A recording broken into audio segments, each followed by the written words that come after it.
Hello student, आज आपका फिर से स्वागत है आपके पसंदीदा चैनल विजय इंग्लिश फॉर विजय।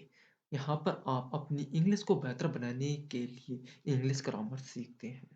हमने लास्ट वीडियो के अंदर स्पीच, नरेशन, डायरेक्ट, इनडायरेक्ट के कुछ रूल्स पढ़े थे। यानी कि इससे पहले वाली वीडियो के अंदर भी हमने उसके रूल ही पढ़े थे और उसके बाद वाली वीडियो के अंदर हमने रूल ही पढ़े थे।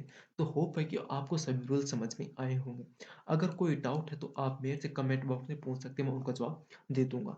आज हम वाली वीडियो के अंदर ऐसे वाले सेंटेंस का स्टार्ट कर रहे हैं जिनका उपयोग हम पहले वाले रूल्स को पढ़ते हुए आगे इन सेंटेंस को कंप्लीट करेंगे। तो आज हम सबसे पहले सेंटेंस स्टार्ट कर रहे हैं इंटरोगेटिव सेंटेंस। मैं इन सेंटेंस को स्टार्ट करूँ, अगर आप नए बच्चे इस वीडियो को देख रहे हैं तो आप लोगों से एक ही निवेदन है कि पहले जाकर उस वीडियो को चेक करें ताकि आपको उन रूल्स को समझ में आए और फिर ये वीडियो एकदम आपके लिए नॉर्मल सी हो जाए, यानी कि ये सेंटेंस आपको बनाने एकदम सरल सा हो जाए। तो पहले आप पहले वाली वीडियो देखें और फिर आकर ये वीडियो देखिए। तो चलिए हम आज वाली वीडियो को शुरू करते हैं और इंटेरोगेटिव सेंटेंस के बारे में बात करते हैं। अब ये इंटेरोगेटिव सेंटेंस क्या होते हैं? इंटेरोगेटिव का मतलब होता है क्वेश्चन, यानी कि वह सेंटेंस जो आपसे क्वेश्चन पूछ रहा है, यानी कि क्या काम हो रहा है, कैसे हो रहा है, कब हो रहा है, कब हो रहा है, हो भी रहा है कि नहीं हो रहा है, ये सभी बातें हो तो वो इंटेरोगेटिव सेंटेंस होते हैं। इंटेरोगेटिव सेंटेंस दो पार्ट में डिवाइड होते हैं। एक जो हेल्पिंग वर्क द्वारा मतलब हेल्पिंग वर्ब के द्वारा क्वेश्चन पूछा जाए, फिर दूसरा आता है WH वर्ड के द्वारा क्वेश्चन पूछा जाए। अब बात करते हैं कि हेल्पिंग वर्ब वाला क्या मामला है। हेल्पिंग वर्ब वाला मामला ये है कि किसी भी सेंटेंस की स्टार्टिंग के अंदर कोई भी हेल्पिंग वर्ब मिल जाए, जैसे कि are, is, am, was, were, will, shall, has, have, had आदि सभी में से कुछ भी आपको मिल जाए तो वो इंटरोगेटिव सेंटेंस की पहचान होती है। जैसे कि डू मिल जाए, डिड मिल जाए, डज मिल जाए, आदि सभी मिल जाए तो वो हेल्पिंग वर्ब स्टार्ट वाले सेंटेंस होते हैं। इनका ट्रीटमेंट कुछ अलग होता है और WH वर्डों का ट्रीटमेंट अलग होता है। अब WH वर्ड वाले वाक्य क्या होते हैं कि स्टार्टिंग में ही इनसे पूछ ले कि क्यों, वहां तुम क्यों जा रहे हो, मतलब क्यों जा रहे हो वहां पर, ऐसे पूछ ले। यानी कि स्टार्टिंग में WH वर्ड मिल जाए, जैसे कि वाई, व्हेन, वेयर आदि सभी मिल जाए तो वो स्टार्टिंग में WH वर्ड वाले इंटरोगेटिव सेंटेंस होते हैं। तो चलिए हम अब बात करते हैं कि इनके रूल्स को इसके अंदर क्या-क्या काम में आते हैं। सबसे पहले इसके गोल्डन रूल्स देखते हैं। गोल्डन रूल्स इसके अंदर हम कंजंक्शन इफ का यूज करेंगे, व्हेनेवर का यूज करेंगे। आप लोगों से एक ही निवेदन है कि आप इसके अंदर इफ का ही यूज करें। इफ का यूज करें मतलब तब जब आपको आंसर मिले, यानी कि तुम जा रहे हो तो आंसर मिलेगा कि मैं नहीं जा रहा या फिर मैं जा रहा हूँ। ये दोनों आंसर मिले तब आपको इफ का यूज करना है, यानी कि आंसर मिले कि जिस क्वेश्चन से आंसर मिले तब आपको इफ का यूज करना है और आंसर न मिले तब वेदर का यूज करना है, तब वेदर का यूज करना है। और और महत्वपूर्ण बात, जब ये WH वर्ड वाले वाक्य आते हैं ना, तो इनके अंदर आपको कोई भी कंजंक्शन का यूज़ नहीं करना है। तो जैसा कि मैंने कहा कि WH वर्ड आए तो कोई भी कंजंक्शन का प्रयोग नहीं होगा। उसी WH वर्ड को ही हम लगाकर स्टार्ट करेंगे। समझ में आई बात? तो चलिए हम आगे देखते हैं। और आप लोगों से एक क्वेश्चन पूछना चाहूँगी कि मैंने पहली वीडियो के अंदर बताया था स्पीच वाली कि रिपोर्टिंग क्लॉज़ और रिपोर्टेड क्लॉज़ क्या होते हैं? बताओ ज़रा, आपको याद है तो? रिपोर्टिंग क्लॉज़ वो होते हैं जो मैंने कहा था, वो रिपोर्टिंग क्लॉज़ होते हैं और मैंने क्या कहा था, वो रिपोर्टेड क्लॉज़ होता है। रिमेंबर है? तो चलिए मैं बात करता हूँ रिपोर्टिंग क्लॉज़ की। यहाँ पर मैं क्यों बात कर रहा हूँ? क्योंकि रिपोर्टिंग क्लॉज़ के अंदर एक वर्ब आती है, जैसे कि सैड आ गई, सैड टू आ गई, तो उसको किस में चेंज करें? अब ऐसा तो है नहीं कि वो टोल्ड के अंदर ही रहेगी या फिर टेल के अंदर ही रहेगी, नहीं, वो भी तो किसी में चेंज होगी। तो वो चेंज होगी, कैसे होती है चलिए मैं बताता हूँ। इंटरोगेटिव का मतलब क्या होता है? क्वेश्चनवाचक। तो क्वेश्चन पूछेंगे तो इसमें भी क्वेश्चन पूछना चाहिए। तो आप क्वेश्चन पूछेंगे यानी कि आस्क्ड, यानी कि या तो ये आस्क के अंदर होगा या इंक्वायर्ड के अंदर होगा, और भी हो गया, और क्वेश्चनेट में होगा या फिर इंटरोगेटिव के अंदर होगा। यानी कि जब भी आपको ये इंटरोगेटिव सेंटेंस पता लगे कि हमें इंटरोगेटिव सेंटेंस के अनुसार इनडायरेक्ट बनाना है, तब आपको रिपोर्टिंग क्लॉज के अंदर सैड टू को आस्क्ड के अंदर, क्वेश्चनेट के अंदर, इंक्वायर्ड के अंदर या फिर इंटरोगेटिव के अंदर चेंज करना होता है। अब आस्क के अंदर मतलब पूछना, और क्वेश्चनेट मतलब किसी बारे में और पूछना, मतलब अलग तरीके से पूछते हैं। और इंक्वायर यानी कि ये बस कितनी बजे आएगी, क्या टाइम हुआ, ये इंक्वायर के अंदर आते हैं। और इंटरोगेटिव मतलब प्रश्नवाचक होते हैं। तो चलिए हम आगे बढ़ते हैं और देखते हैं कि एक और rule, change tense and noun person according their rule. अब आपको पता है कि टेंस और पर्सन्स कैसे चेंज होंगे, तो आपको यह जानने के लिए पहले वाली वीडियो देखनी होगी कि मैंने उस वीडियो के अंदर ये बताए थे, और महत्वपूर्ण रूल उसके सेकंड वाली वीडियो के अंदर बताए। तो आपको ये वीडियो देखनी चाहिए। अगर आपने नहीं देखी है तो देखिए, तो बहुत बढ़िया। तो हम आगे बढ़ते हैं। तो सबसे पहले हम एग्जाम्पल देखते हैं डायरेक्ट का। Direct, she said to her, are you student. अब सबसे पहले हम यह पहचान करते हैं कि इसके अंदर इंटरोगेटिव है या फिर अफर्मेटिव है, कौन सा है ये तो पता लगे, फिर तो हम इसको सॉल्यूशन करेंगे। तो अब बात आती है कि पहचान कैसे हो। तो मैंने कहा था कि इंटरोगेटिव सेंटेंस की पहचान होते कि हेल्पिंग वर्ब से या फिर डब्ल्यू वर्ड से स्टार्ट हो। अब ये हम देखें कहाँ पर, ये हमें देखना है, ये हमें देखना है रिपोर्टेड क्लॉज के अंदर। रिपोर्टेड क्लॉज के अंदर, अब रिपोर्टेड क्लॉज क्या है, आर, यानी कि क्या कहा था वो है रिपोर्टेड क्लोज। तो आर यू स्टूडेंट, ये है रिपोर्टेड क्लोज। और ये देखो रिपोर्टेड क्लोज आर से स्टार्ट हो रहा है, मतलब ये इंटरोगेटिव है, और इंटरोगेटिव जैसे इसका सॉल्यूशन होगा। अब इसमें क्या क्या चेंज होंगे, चलिए हम देखते हैं। सैड टू को हम आस्क्ड के अंदर बोलेंगे, यानी कि उससे पूछ रही है। अभी इंक्वायरी तो हो नहीं सकती कि यार तू इस क्लास का स्टूडेंट है, नहीं, ये इंक्वायरी नहीं है, ये पूछ रही है, तो ये आस्क्ड के अंदर चेंज होगा। अब इसका जवाब मिल रहा है कि ये देखो कि जवाब मिल रहा है। ये सवाल आप खुद से पूछो कि इसका जवाब मिल रहा है, आर यू स्टूडेंट, तुम एक विद्यार्थी हो। अब इसका जवाब मिलेगा हाँ या मैं विद्यार्थी हूँ या नहीं, मैं विद्यार्थी नहीं हूँ। दोनों में से एक जवाब तो मिलेगा। ऐसा तो है नहीं कि जवाब नहीं मिले। तो हमें क्या यूज करना है, इफ का यूज करना है। तो हम इफ कंजक्शन का यूज करेंगे। अब ये देखो कि प्रेजेंट कंटिन्यूअस तो किस में बदलेगा, पास्ट कंटिन्यूअस के अंदर बदलेगा। तो चलिए हम इसे बनाते हैं। Indirect, she asked Hari, she asked Hari, if was, if was a student, if was a student. अब यहाँ पर देखो कि एक मिस्टेक है, यू है, यू सेकेंड पर्सन है। तो सेकेंड पर्सन किसके साथ अनुसार होगा, ऑब्जेक्ट के अनुसार। ऑब्जेक्ट क्या है इसमें, हरी। तो हरी यहाँ पर ही आएगा, ए नहीं आएगा, यहाँ पर ही आएगा। तो आपको याद रखना है कि कई बार मिसप्रिंटिंग हो जाती है, तो आपको याद रखना है कि ये चेंज होगा। तो चलिए हम नेक्स्ट देखते हैं। Direct, he said to me, he said to me, do you know me, do you know me। अब ये देखो कि इसका सीधा सा आंसर मिल रहा है कि क्या तुम मुझे जानते हो, हाँ या नहीं, नहीं जानते या जानते हो। तो इसमें से आंसर मिल रहा है, तो क्या मिलेगा, इफ कंजक्शन, इफ कंजक्शन। अब ये देखो कि ये इंटरोगेटिव कैसे है, पता लगा कि हमें रिपोर्टेड क्लॉज के अंदर क्या देखना है कि ये हेल्पिंग वर्ब से स्टार्ट हो रहा है कि नहीं हो रहा है, डब्ल्यू एच वर्ड स्टार्ट से हो रहा है कि नहीं हो रहा है, ये हो रहा है। ये देखो डू, डू हेल्पिंग वर्ब है सिंपल प्रेजेंट की, तो ये इंटरोगेटिव हुआ, सीधी सी बात है हुआ। तो इसके अंदर अब चेंज होंगे, क्या क्या चेंज होंगे, डू चेंज होगा, डू चेंज होगा। मैं क्या बोल रहा था कि डू चेंज होगा। अब डू क्या है, सिंपल प्रेजेंट, तो किसके अंदर चेंज होगा, सिंपल पास्ट के अंदर। तो चलिए देखते हैं कि क्या क्या चेंज हुआ है और हमें क्या क्या चेंज पता लगा है। और देखते हैं, यू, यू चेंज होगा किसके अनुसार, सेकंड पर्सन है तो ऑब्जेक्ट के अनुसार। ऑब्जेक्ट क्या है, मी, और मी क्या है, मी ऑब्जेक्ट है तो ऑब्जेक्ट के अनुसार चेंज होगा। यू सब्जेक्ट है तो आई बनेगा यू का। नो मी फर्स्ट पर्सन है, फर्स्ट पर्सन ही, यानी कि फर्स्ट पर्सन सब्जेक्ट के अनुसार चेंज होगा। सब्जेक्ट क्या है इसमें, ही, तो ही सब्जेक्ट है, सब्जेक्ट फर्स्ट पर्सन है तो सब्जेक्ट है, तो सब्जेक्ट के अनुसार चेंज होगा। अब ये मी एक ऑब्जेक्ट है, यहाँ पर मी ऑब्जेक्ट की तरफ वर्क कर रहा है, तो ही का भी हिम बनेगा।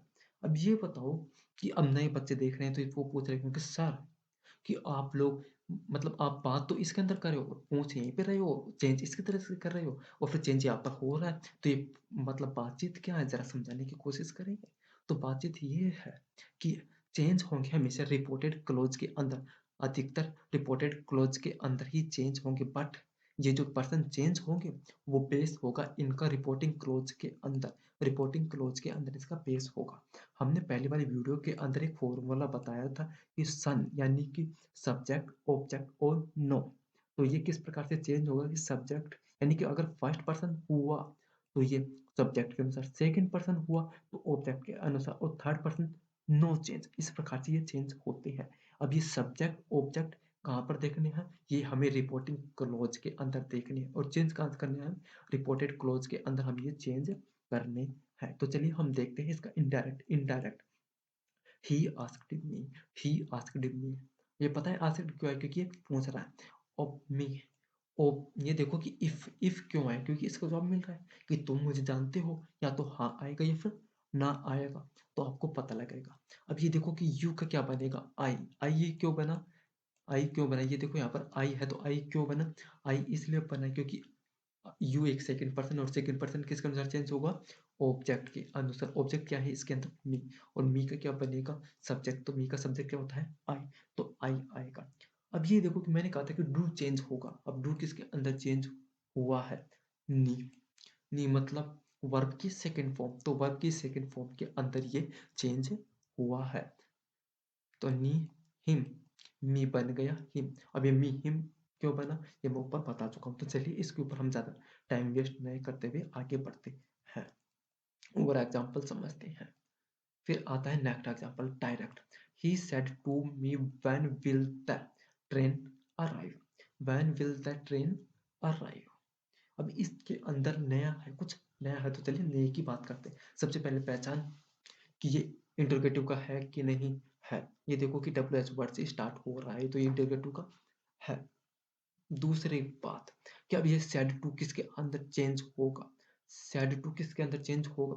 विल द ट्रेन अराइव, क्या ट्रेन पहुंच चुकी है? अब ये हम कहाँ पर इंक्वायरी करेंगे कि हम रेलवे स्टेशन पर जाते हैं तो किसी से पूछते हैं तो वो कहेगा कि इंक्वायरी खिड़की के ऊपर जाकर या फिर इंक्वायरी विंडो के ऊपर जाकर करो, मतलब बातचीत करो। तो क्या होगा? इंक्वायरी के अंदर ये चेंज होगा। अब मैंने क्या कहा था कि डब्ल्यू एच वर्ड से स्टार्ट हो तो हमें कंजक्शन का यूज नहीं करना है, यानी कि हम जब हम कोमा और इन्वर्टेड कोमा हटाएँगे और इसकी जगह हम कंजंक्शन यूज़ करते हैं, तो नो कंजंक्शन का यूज़ करना है, यानी कंजंक्शन नहीं आएगा। दूसरी बात ये देखो कि ये विल मॉडल है तो ये किसमें बदलेगा?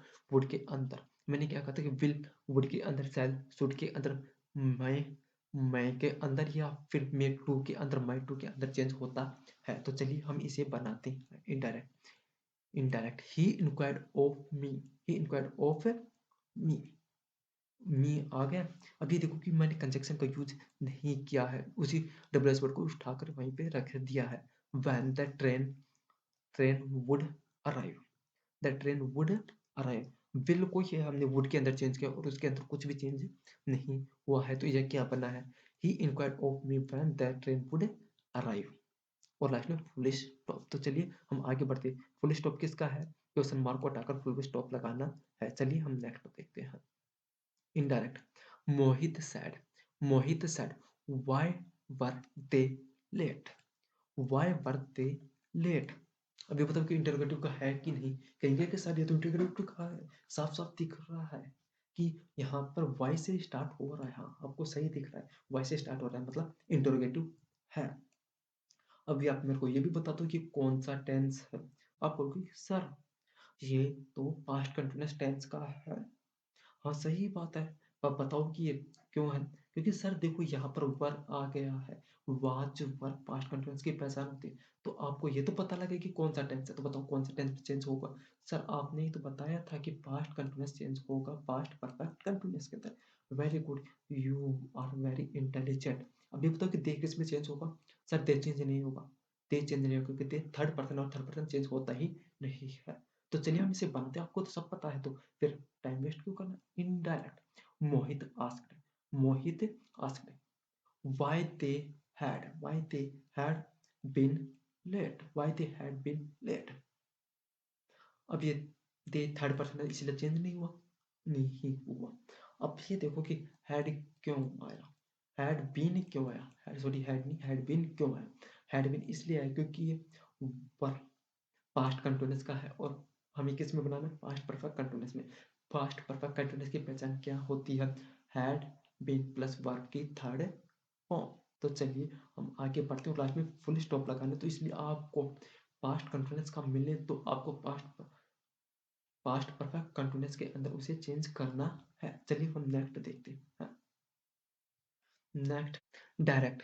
She said to me, she said to me, do you play football in the evening?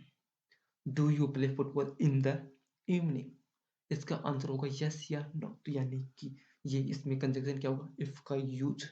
अब सबसे पहले इफ का यूज करने से पहले हम ये तो पता करें कि इंटरोगेटिव का है कि नहीं है। है। आप कहेंगे सर है। क्यों है? क्योंकि यहाँ पर डू है तो ये इंटरोगेटिव का तो है। तो चलिए इसमें अब सादा और सिंपल चेंजेस होंगे तो वो हम इनडायरेक्ट बनाते हुए ही देखेंगे और मैं बताऊंगा कि कहाँ से क्या आया है। तो चलिए देखिए indirect. She asked me, C asked me, C asked me, यानी कि वो पूछ रही है तो आस्क के अंदर हम इसे चेंज करेंगे। ये नॉर्मली पूछना होता है वो बात अलग, और किसी चीज की इंक्वायरी करना, इंक्वायरी होती है ऑफिशियल लेवल के ऊपर, यानी कि किसी ऑफिस में जाकर आप बात करें या फिर कुछ जानकारी चाहें तो वो इंक्वायरी होती है। और किसी नॉर्मल व्यक्ति से, अपने रिश्तेदार, दोस्तों, भाई बंधु, किसी बंधु से पूछने को हम आस्क्ड कहते हैं, यानी कि नॉर्मल पूछताछ कहते हैं, वो इंक्वायरी के अंदर नहीं आता है। तो हम इसे आस्क के अंदर चेंज करेंगे। अब मैंने क्या कहा था कि इसका जवाब हाँ या ना में मिल रहा है तो हम इफ का कंजक्शन का यूज करेंगे। तो इफ, अब आई प्लेड, आई प्लेड, अभी आई प्लेड क्यों आया चलिए मैं बताता हूँ। यू देखो, यू मतलब यू, यू एक सेकेंड पर्सन है। सेकेंड पर्सन किसके अनुसार चेंज होता है? ऑब्जेक्ट के अनुसार। ऑब्जेक्ट क्या है इसके अंदर? हमें मी, तो मी का क्या बनेगा? आई। तो ये आई इसलिए आया। प्लेड क्यों है? क्योंकि यहाँ पर डू है तो सिंपल प्रेजेंट को हम सिंपल पास्ट के अंदर चेंज करेंगे तो प्लेड वर्ब की second form. Football in the evening, in the evening, तो ये इसलिए यहाँ पर आया है। चलिए हम आगे बढ़ते हैं और देखते हैं।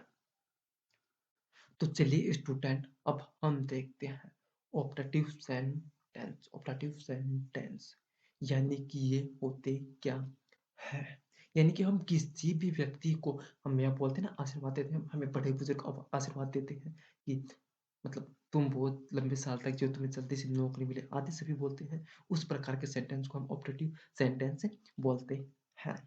ऑपरेटिव सेंटेंस के अंदर कंजक्शन का क्या यूज करना है? कंजक्शन का क्या यूज करना है? इसमें कंजक्शन सिर्फ एक ही आएगा, दैट। यानी कि मैंने कहा था कि अधिकतर में दैट का यूज होगा तो इसमें कंजक्शन दैट का यूज होगा। और इसके अंदर हम सैड को या फिर सैड टू को हम किसके अंदर चेंज करेंगे? हम इसको चेंज करेंगे विश के अंदर, प्रेस के अंदर या फिर कष्ट के अंदर। हम हर बार ये तो होता ही नहीं है कि कोई हमें आशीर्वाद ही दे, कोई हमें बददुआ भी दे सकता है, दुआ भी देगा तो कोई बददुआ भी देगा, कोई हमसे प्यार करता है तो कोई हमसे नफरत भी करेगा। तो हमें सभी का यूज करना है क्योंकि कौन सा सेंटेंस को क्या पूछ ले ये ना हमें पता है ना आपको पता है, तो हमें सभी का यूज करना है। तो क्या बनेगा? सैड को या फिर सैड टू को हम चेंज करेंगे विश, प्रेड या फिर कष्ट के अंदर। तो चलिए हम आगे बढ़ते हैं और देखते हैं।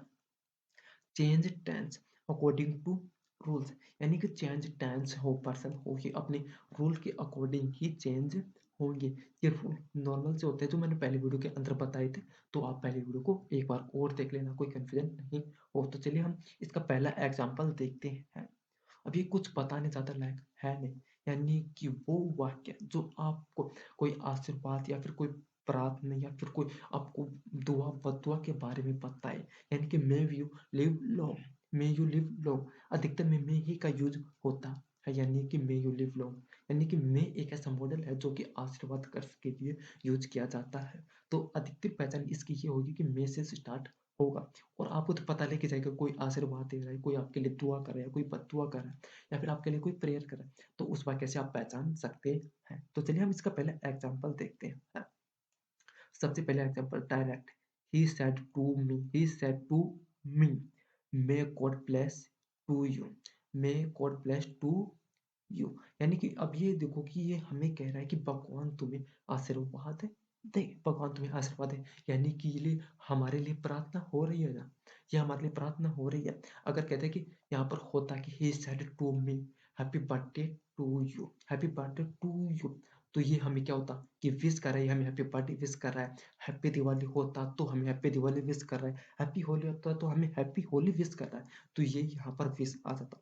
अब यहाँ पर क्या आएगा, प्रेयर, क्योंकि भगवान से प्रार्थना की जाती है, भगवान को कुछ विश नहीं किया जाता है, तो भगवान से प्रार्थना की जाती है, तो यहाँ पर क्या आएगा, प्रेयर। अब ये प्रेयर आएगा। अब इसमें क्या बताया था कि मैंने, कंजक्शन क्या यूज होगा, दैट। हमेशा इसमें कंजक्शन क्या यूज होगा, दैट कंजक्शन यूज होगा। और मैंने क्या बताया था कि फर्स्ट वीडियो के अंदर बताया था कि मे को माइट के अंदर चेंज किया जाएगा या फिर मे टू के अंदर चेंज किया जाएगा, परंतु इस अधिकतर इस टाइम में, यानी कि जो भी कोई आशीर्वाद देने वाले वो होंगी ना सेंटेंस, तो उसी ऑपरेटिव सेंटेंस उसके अंदर हमें माइट का ही यूज करना है। और ये तो पता ही है कि कैसे चेंज होगा। तो चलिए हम इसे देखते हैं indirect. He prayed that, he prayed that God might bless me, God might bless me. ये indirect, he prayed that God might bless me. तो चलिए हम आगे बढ़ते हैं और नेक्स्ट देखते हैं example. Direct, I said to her, I said to her may you live long, may you live long. अब ये देखो कि इसमें भी वो प्रार्थना ही कर रहा है भगवान से, यानी कि हम किसी के लिए लंबी लाइफ के लिए किससे प्रार्थना करते हैं, भगवान से। तो यहाँ पर भगवान से प्रार्थना कर रहा है कि मे यू लिव लॉन्ग। अब ऐसे तो नहीं है कि हम किसी को विश करेंगे कि मे you live long, I wish you, नहीं, ऐसा होता ही नहीं, प्रेयर होता है। तो चलिए बनेगा कैसे ये हम देखते हैं। Indirect, I prayed that she might live long, she might live long, I prayed। अब ये देखो कि मैंने कहा था कि प्रार्थना किससे की जाती है, भगवान से की जाती है कि I said to her may you live long, यानी कि किसी की लंबी की उम्र के लिए, फिर किसी के लिए भी प्रार्थना किससे की जाती है, गॉड से की जाती है। तो प्रेड हुआ, तो यहाँ पर आएगा परेड। दैट मैंने बताया था कि हमेशा इसके अंदर दैट कंजक्शन का ही यूज होगा, सी माइट लिव लॉन्ग। अब यानी कि ये देखो कि यू क्या है, यू क्या है, सेकंड पर्सन, सेकंड पर्सन किसके अनुसार चेंज होगा, हर। ऑब्जेक्ट के अनुसार, ऑब्जेक्ट क्या है, हर का। ये सब्जेक्ट है तो सब्जेक्ट ही बनेगा, हर का क्या होता है सब्जेक्ट, सी, तो सी आएगा। तो बने क्या, indirect, I prayed that she might live long.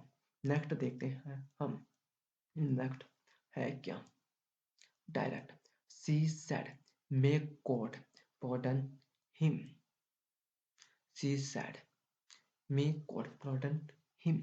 यानी कि भगवान से वो कुछ मांगने के लिए ही तो प्रार्थना करें, यानी कि अब ये देखो कि आपको पता भी नहीं लगे कि, अब मान लीजिए कि आपको इस वर्ड का पता नहीं लग रहा है कि इसका अर्थ क्या होगा, तो ये देखो कि गॉड आ गया, फिर गॉड से क्या की जाती है, प्रार्थना की जाती है। तो यहाँ पर आप प्रेयर, प्रेयर चिपका देना, यानी कि ये भी एक छोटा सा फॉर्मूला है। कई बार कई वर्डों का पता नहीं लगता कि इसका अर्थ क्या होगा, क्योंकि कई जगह पर अलग अलग वर्डों का अलग अलग अर्थ होता है। तो आप यहाँ पर गॉड देखते ही प्रेड का चिपकाते ना। तो अब ये देखो कि क्या बनेगा, indirect, she prayed, she prayed that God might prayed him, prayed him. अब ये देखो कि यहाँ पर हिम क्या आया, मतलब हिम क्यों आया, हिम क्यों आया ये तो पता ही नहीं, परंतु हिम ही यहाँ पर आएगा, ये हमें पता है। ये हमें पता है क्योंकि कि हिम थर्ड पर्सन, और थर्ड पर्सन कभी भी चेंज नहीं होता है। तो चलिए हम आगे बढ़ते हैं और देखते हैं direct, they said long live the king, they said long live the king. अब इसको हम बनाते और एक एग्जांपल और समझाऊंगा आप लोगों को। Indirect, they prayed that the king might live long, indirect, they prayed that the king might live long. तो चलिए मैं एक एग्जांपल बताने की बात कर रहा था, तो वह मैं अब लिखता हूँ और आप लोगों को बताता हूँ। तो मैंने कहा था कि मैं आप लोगों को एक एग्जांपल लिख के और बताऊं, तो चलिए मैं बताता हूँ कि वो है क्या। I said to her comma मतलब कोमा और inverted comma. Happy BIRTH birthday to you. अब ये देखो कि ये बन गया, ये हमारा सेंटेंस बन गया। तो अब ये बताओ कि ये बना कैसे, कि इसमें क्या चेंज होगा। I said to her happy birthday to you. अब हैप्पी बर्थडे हम विश ही तो करते हैं, विश ही तो करते हैं। अब आप लोग सोच रहे होंगे कि आपने सिर्फ प्रेयर प्रेयर का बताया, तो मैंने इसलिए विश का भी बता रहा हूँ। तो ये देखो कि हैप्पी बर्थडे टू यू। तो अब ये बनेगा क्या। तो स्टूडेंट हम देखते हैं कि ये बनेगा कैसे। तो चलिए हम इसको बनाते भी, हाँ ऐड टैग्स करते हुए आएगा आई BIS visit to her, wish to her that happy birthday to। अब ये देखो कि यू चेंज होकर क्या बनेगा, हर है। तो यहाँ पर क्या है, ऑब्जेक्ट। तो यहाँ पर भी क्या आएगा, हर ही आएगा। तो ये बनेगा इसका, यानी कि ये देखो कि बना क्या ये, I wish to her that happy birthday to her. I wished her that happy birthday to her, ये बनेगा इसका। तो स्टूडेंट आज की वीडियो को हम यहीं पर समाप्त करते हैं। होप है कि आपको वीडियो काफ़ी बढ़िया तरीके से समझ में आई होगी। कोई भी प्रॉब्लम हो तो आप मेरे से कमेंट बॉक्स में पूछ सकते हैं, मैं उसका जवाब दे दूंगा। और वीडियो पसंद आए तो वीडियो को लाइक और चैनल को सब्सक्राइब करना नहीं भूलें। ज़्यादा से ज़्यादा इस वीडियो को अपने दोस्तों तक, भाई बंधुओं तक शेयर करते रहें, ताकि उनकी वह प्रॉब्लम हल हो सके। तो चलिए हम आपसे मिलेंगे नेक्स्ट वीडियो के अंदर इसी को कंटिन्यू करते हुए।